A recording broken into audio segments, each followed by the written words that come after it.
काल मी या प्रवासाची सुरुवात केली. खरं सांगायचं तर सुरुवात करताना खूप भीती वाटत होती. मनात एकच प्रश्न होता, लोकांना आवडेल का?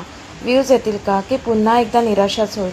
मग मी स्वतःलाच एक गोष्ट सांगितली, जर प्रयत्नच आपण केला नाही तर बदल कसा होणार?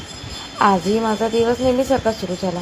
घरातली कामं, मुलांची जबाबदारी आणि आज आम्हाला जायचं होतं रिया हिरण्याच्या बाबांकडे.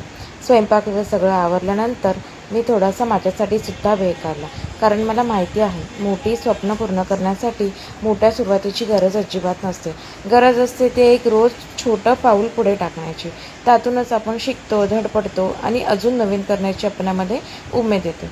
कदाचित आज माझे व्ह्यूज पण कमी असतील आणि फॉलोअर्स पण कमी असतील, पण आज माझा सेकंड डेचा आत्मविश्वास कालपेक्षा खूपच जास्त आहे. तर आम्ही मस्तपैकी असं रिया हिरण्याच्या आजोबांना सरप्राईज दिलं होतं आणि त्यानंतर नेक्स्ट डेला आम्ही घरी आलो होतो. तर या 10 दिवसाच्या ज्या प्रवासात मी फक्त तुम्ही कॉन्टेंट बनवणार नाही, मी स्वतःला घडवणार, रोज काहीतरी नवीन शिकणार. चला तर उद्या भेटूया.